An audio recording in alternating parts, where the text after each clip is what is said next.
Welcome back to another video, and in this video we're going to be continuing on with our macOS development with AppKit tutorial series, and in this particular video we're going to be taking a look at how we can add and remove items from our table view in AppKit. Now, in the previous video we took a look at how we can create an NSTableView and populate it with pre-existing data.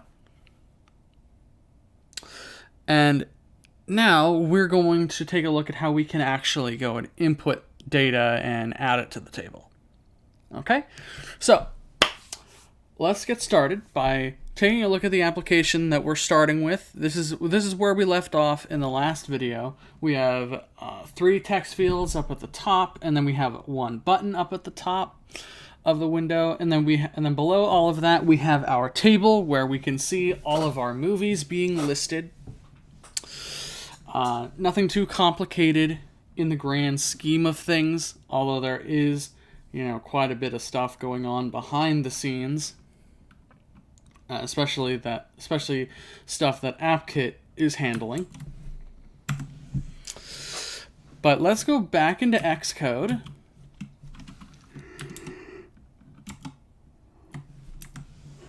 Alright, so in Xcode, I am going to go into the action method for our button here. So add movie. And then the first thing we're going to do is we are going to try to create the data, or rather we're going to retrieve the data from our fields that we need for our for our movie object. And then here we'll say we'll say let movie title,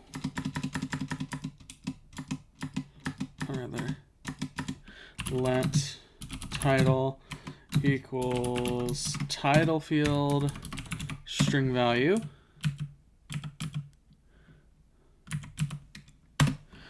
Let director equals director field dot string value. And then things are going to get a little bit more interesting with our release year, because remember, we need to be able to have our release year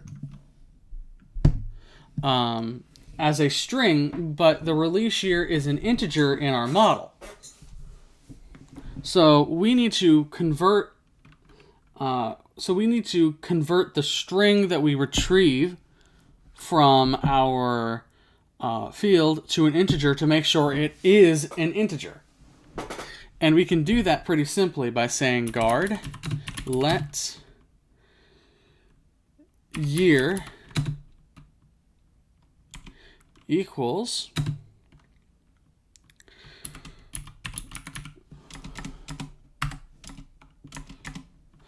int release year field dot string value. Otherwise, we will simply return. In most real-world applications, in fact, in all real-world applications, you're going to want to show an alert to the user if they input invalid data. But we haven't learned how to do that yet. We haven't learned NS alert yet, so we're not going to worry about that too much right now. We're just going to return out of the method and do nothing.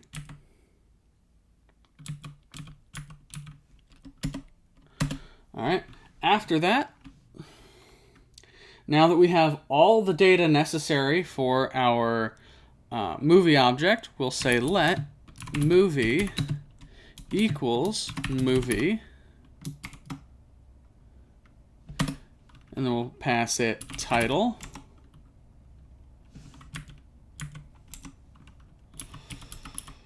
director, and then we'll say year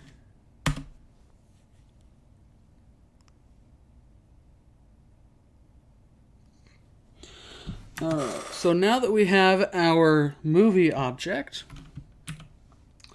we can add our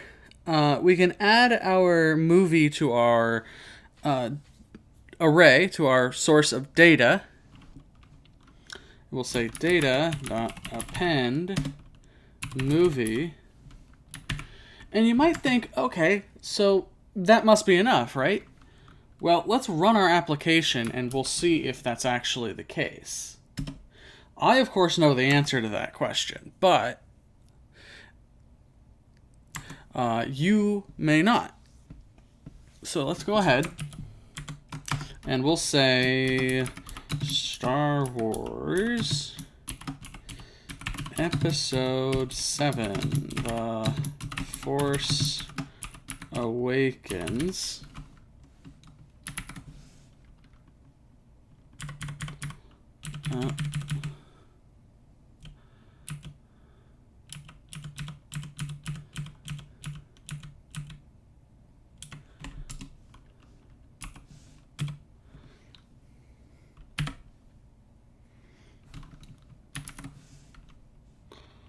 All right.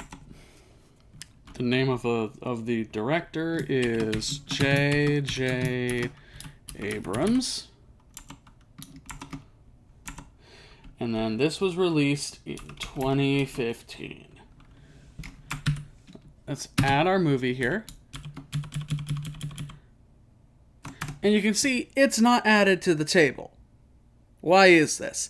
Well, it's because the NSTableView by default doesn't continuously check the source of its data, and it doesn't when the data source changes, so when the array changes, it doesn't trigger an update to the table.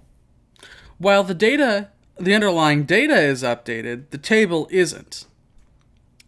So there's one specific method that has two different forms that we can use to accomplish this.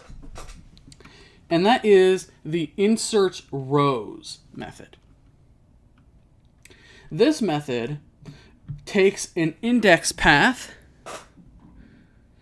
and this index path is going to be, the indexes, right? Of all of the rows we want to insert, and then you can provide an optional animation to it. So let's go ahead and go back into Xcode.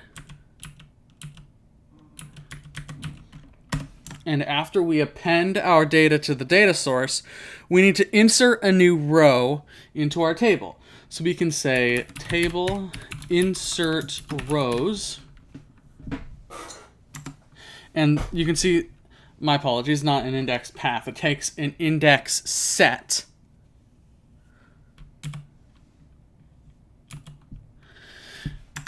And you can see the two options that we have, one with and one without an animation. Let's take a look at the first one, where we don't provide it an animation.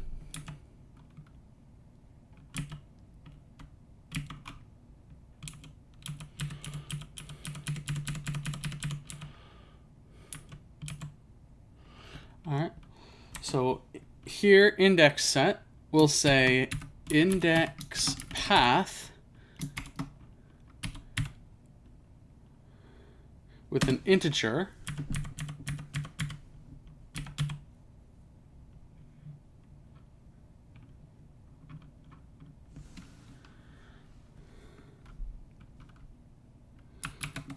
Well, let's see.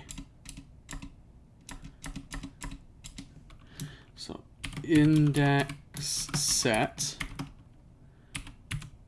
integer, there we go. And we need to say data.count -1.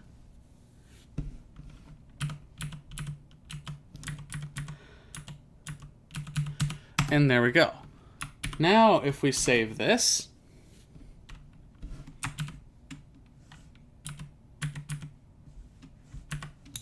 we'll replace All right, so here we go. Let's go ahead and insert our data here. Star Wars Episode 7, The Force Awakens. J.J. Abrams. 2015 for the year. Add the movie. And if we go into our table here, we can see that Star Wars Episode 7 was not only added to our data source, our array, but the table was also refreshed. It had the row inserted, and now the table view will actually show our data. Now, we can add an animation.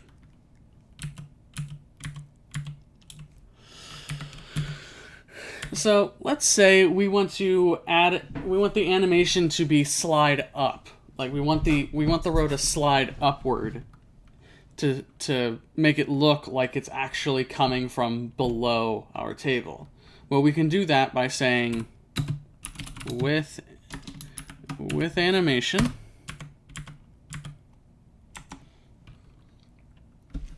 And then we can say dot.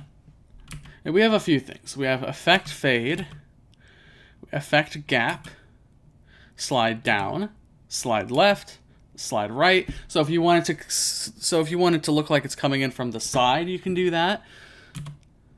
There's slide up, which is what we want. So now it'll look like it's coming up from the bottom. We can save this, run it again. Successful build. Star Wars Episode 7, The Force Awakens. J.J. Abrams. And 2015. Add the movie, and you can see the row slides up as if it's coming from the bottom of the table, and we have it in our table. We're not getting any crashes or anything like that. Now, a common mistake here that will cause your application to crash is when we are giving insert rows an index set with an integer, or an index set in general. When we're giving an index here, oftentimes you'll forget to subtract 1 from the count. Because remember, in the indexes in arrays and in rows for table view, they are indexed with 0. So they start at 0 and go upward. If you just do data.count here, it will crash because it's trying to access an array element that doesn't exist. So make sure you subtract 1 from the count to add it to the end of the table.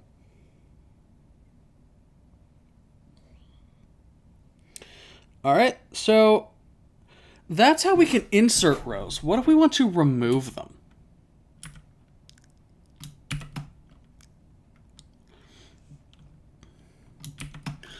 Well, let's say we want to remove the movie at index 0, right? So we can say table, or rather, well, we can, let's get rid of our append here. We'll say data.remove at index. So we'll say 0, like that. Now, much like inserting rows, this isn't going to update the table. It'll update the underlying data, but it will not update the actual table view itself. So we need to say table.remove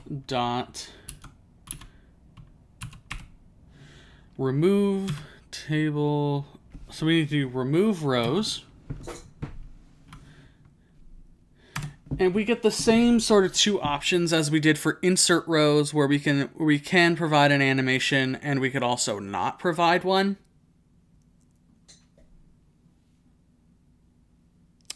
So what I'll do is we'll provide an animation. So for an index set here, we can say index set with an integer of 0 and an animation of slide left, let's say.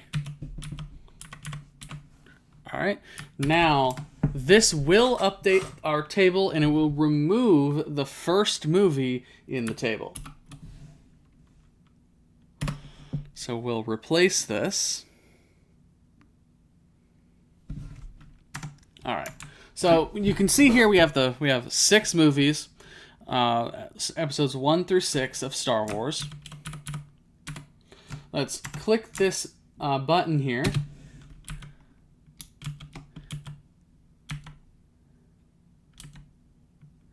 And now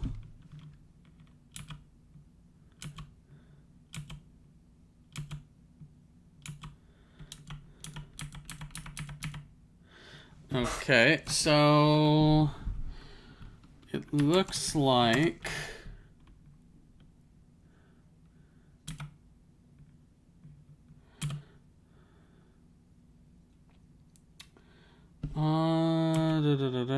so we should be okay.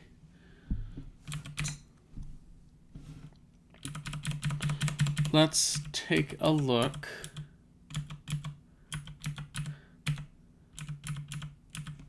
At its quick help.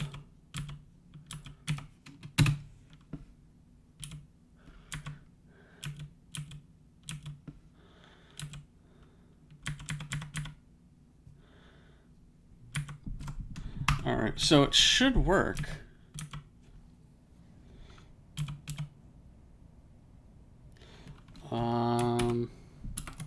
Let's try. Maybe it's just being uncooperative here. Let's try this again. Oh, I see. It's not doing anything because we didn't enter a year here. So I'll just insert something there, and then we can say add movie. And now Star Wars Episode 1 is gone because we went and removed that first element. And when we removed it, it slid out of the table to the left and everything moved up a row. So we can continue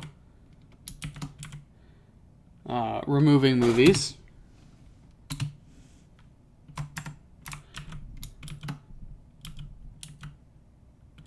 And now the first 3 are gone because we removed those. Okay, so that's how we can remove rows from a table. And really that just about does it for this video, guys. Thank you all so very much for watching, and we will see you all in the next one.